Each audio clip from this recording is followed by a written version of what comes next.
It's the last day of January and the sun's made a brief appearance, but it's absolutely freezing cold with a biting wind.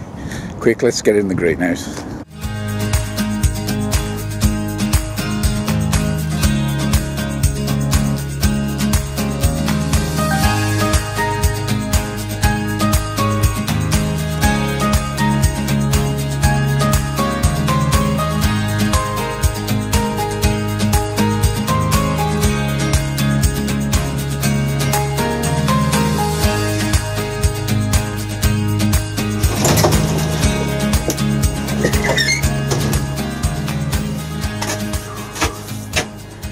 It's 22.5 degrees in here, but it's still freezing cold. It does. As a carry on from last video, I'll just bring you up to date what I've been doing with the seed sowing. The calces are well underway now, openly germinating, but I've done another 40 cell tray, and this time this one's called the Robinson's Mammoth. This is the improved variety, and the seed actually arrives in this little plastic case here called a vial. So that's another 40 in there, and that's not the end. I have carried on, and if you look down there, they've got the Wilco's. This is the Ailsa Craig, and moving across I've also got some Bedfordshire Champion. I've sown these into about a 4-inch pot, and you might ask why I've done that as against the cell trays. Well, simply because I've got no more 40 cell trays. It probably will mean that I'll have to prick these out a bit earlier. As soon as I come to the crux stage where the onion bends the neck over, I'll be putting those on, hopefully. That's if they germinate. Before we finish on in here, I have got 3-4 packets of sweet peas, different varieties. There's beautiful bouquet, sweet scented, another bouquet one, and also one called the floral tribute mixed. I'm not going to be sowing these separately. What I'll do, I'll just undo all the package, put all the seeds, mix them all up and put them into soak overnight, and we'll get those in the pot tomorrow. I'll let these soak overnight, and tomorrow hopefully we could put 5 or 6 into some cell trays, and we should have a nice mixed collection for planting out. Well, it's the 1st of February and the rain's come even stronger. Well, that ain't going to stop us. The plan for this morning, I've got these are my shallots. And it's a variety I've not grown before. It's called Red Sun, and I'll be starting them off in 24 cell modules, and I'll just leave them in the greenhouse to tick over. The compost I'm using is Clover multi-purpose, nothing added, straight away into the cell. What I'll do, I'll just level the top off here, and I'll press the bulb lightly into the soil. My normal choice of shallot is usually one called Golden Gourmet, which is a trusted variety, and I've had some good crops off it. But I saw these in the local garden centre and I thought I'd give them a try. As I said before, these are called Red Sun. Read it on the internet, they get quite a good review for all types of uses. My main one is for pickling, but as I say, these will look quite good, firm, nice bulb. So I'll just be putting these into the trays, covering with a cover on the propagator, and leaving them in the cold greenhouse. Another little tip before you plant the bulb is always inspect them and make sure that they're firm and not squidgy, because they will rot off in the soil. And also, if you've got any slightly loose flake dry skin, remove that from all around the bulb. Anywhere you can see it, it'll just pop off like that. And one last final thing that I do is I just tidy up the neck of the bulb, just snip across the top, and that's ready to go. It is just then a matter of barely resting them on top of the soil. Slight little press, but nothing too much, because at the end of the day we don't want to damage this, what they call the basal plate, which is what will prevent the bulb then from growing if that gets damaged.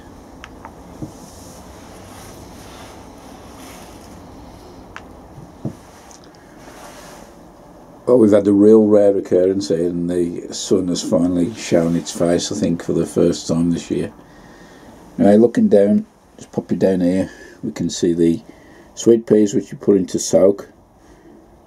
Looking at those, quite a few have swollen, some of them have actually split, which will obviously help germination. I've prepared 2 little cell trays here with 10 units in each, and I'll probably put 2 to 3 seeds per cell in there and then plant them out as a block when they've germinated. Something I'd like to share with you, there is I was in my local Greggs, which for those across the water is like a patisserie, sells sandwiches, bread and that sort of things, and one of the assistants there knocked over a tub of the coffee, tea, paddle stirrers, and all on the floor. She was just about to put them in the bin, and I came to the rescue. Says I love them, and they're ideal for spatulas, little dibbers, even plant labels. I'm sure they'll come in handy. Anyway, back to sowing the sweet peas.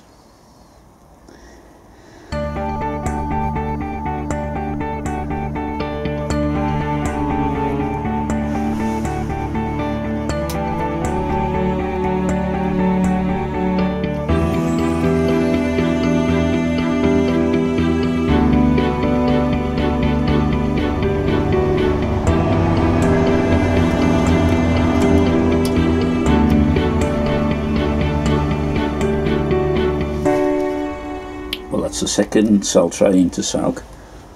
In the end I managed to get 5 seeds in each compartment, so that's 50 in each tray, and I've still got quite a few seeds left there. So what I'll do, I'll probably do 2 or 3 little pots, and they're always handy to dot around the place to add a bit of colour.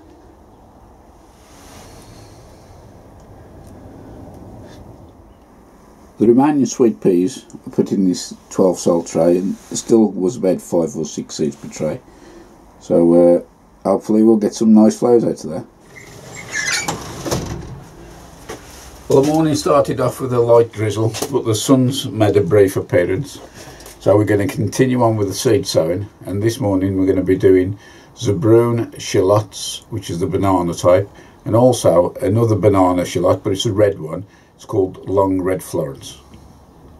That's a seed tray already. So it is a 40 cell tray, 5 by 8, and the 2 varieties, here they are.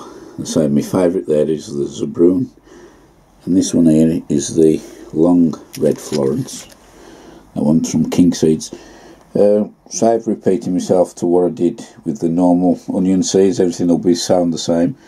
A couple of onions seeds in each cell, and they're just covered up. For those of you who think you're a bit behind with the sowing, no need to worry. We had an absolute freezer last night. We're in the greenhouse and the allotment. A quick look at the temperature. It went down to minus 5.6 centigrade. Surprisingly enough, the weather forecast for the rest of the day is dry but cold, so it's an ideal day for me to make use of it and try and clear the greenhouse in the garden.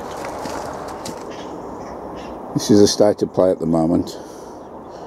I'm not going to bother filming this or time-lapsing. I'll just show you a new clip as and when it's been cleared out. I did have to pour water onto the lock this morning because it was frozen solid and the key wouldn't budge it. So we've got that sorted, so let's get on with the hard work. I've just started clearing the sand out the sandbox because I'm going to fill this with vermiculite, and we've got a little mouse that built his nest inside the sand, and there's all the paper that he's used to for the nest. I've actually seen him this morning, but I think he's done a runner now. I'd also got some kitchen rails stored in there which I use inside the greenhouses, and that makes good insulation for a nest, that does. As part of the greenhouse clear up, I've emptied one of the hotbeds. This originally had builder's sand in, which the weight was horrendous. I've emptied the sand out into 3 bags, and each one is really heavy. I'm amazed how the staging has took the weight. Looking inside, you can see the yellow zigzagging cables, that's heated, and the big yellow rod, that's the rod thermostat, which is controlled by this box here, and by turning the dial it monitors the temperature and switches itself on and off as required. As I said, this was originally filled with building sand, but now I'm going to be replacing this with the vermiculite. Something I saw on Tony O'Neill on UK Big Grow. He got it on his box, and the weight difference is tremendous, and insulating properties will probably be better. So I'll be completing that as we go along and refilling the greenhouse. Well, after 3 hours of hard slog and shoveling stuff around, throwing stuff away, we've got it somewhere near. Still got a couple of bags of compost and tubs of bloodfish and bone to move in, but that's mainly most of the stuff in. Still needs a bit of tidying up, this rack. I haven't looked at that yet. And I found my old sign, which I never put up before. My daughter bought this for me for Father's Day, I think it was 2 years ago. The final sowings for this one is going to be a couple of varieties of leeks. Both of them I've never grown before, and they're both from the same company called Robinson's. The first one is the pot leek. If you're not aware of what they are, they're a short, squat leek, but they've got quite a lot of girth on them. And there's few on our side grow them, and I've always intended to grow them, but never in the past. But I've got a pack of seeds now, so they're going in. And the second variety is Robinson's again. It's called the Blanche leek. Again, I've never grown these. I usually grow my trusty favourite is Musselburgh, but this time I'm going to give these a go for the first sowings. They do have quite a long stem on them, and hopefully I'll be able to get something decent. I will be sowing a second batch of leeks, my trusted variety Musselburgh, usually about the end of May, and then will carry me through to the winter. Anyway, let's get on with the sowing. The compost I'm sowing them in is the F2 plus S Levingtons with a bit of vermiculite. Although on the packet Robinson's actually suggest sowing into John Innes #1, but knowing that F2S is my favourite sowing compost, I'm going to give it a go in this. You don't get many seeds in the packet to this, which is understandable since they are like a specialist veg. However, I've just scattered a few of those on. I'll give it a light dusting now with the same compost, and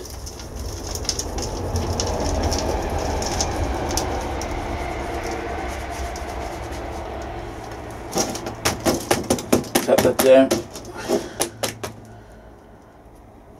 I'll give that a little tamp down, and then we can just spray the top with water and put it into my temporary greenhouse, otherwise known as the conservatory.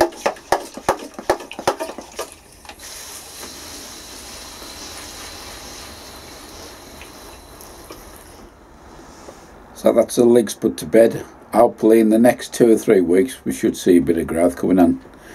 The next video clip is a bit of a promotion for me nearby allotment shed, and I'll hand you over to Chris. Hi viewers, I'm Chris. I'm the trading assistant here at All Seasons Garden Centre on Sandy Lane Allotments, Bushbury in Wolverhampton. As you may recall, a few months back, Nigel did a tour of our association in one of his videos.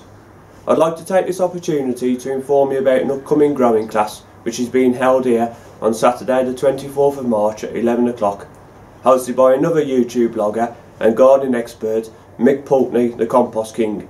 Admission is £3 per person, and you can book in store or email us at allseasons.gardenstore@gmail.com. This is also the perfect opportunity for you to come down, have a look around the shop, see what we've got to offer, and maybe grab yourself a bargain. So, hope to see you soon. Although that was only arranged a few days ago, it is already proving popular with a lot of the allotmenteers. So hopefully they'll get a good turnout, I'm sure they will, and it will generate a few pounds for the allotment funds. That's about it for this one. In the next episode I'll be recommissioning the hotbed, putting the vermiculite in, firing it up and getting the seedlings in there. And I've also ordered a new batch of strawberry plants. They should have arrived by then, and we'll see what they've sent us. So until then, see you later. Bye for now.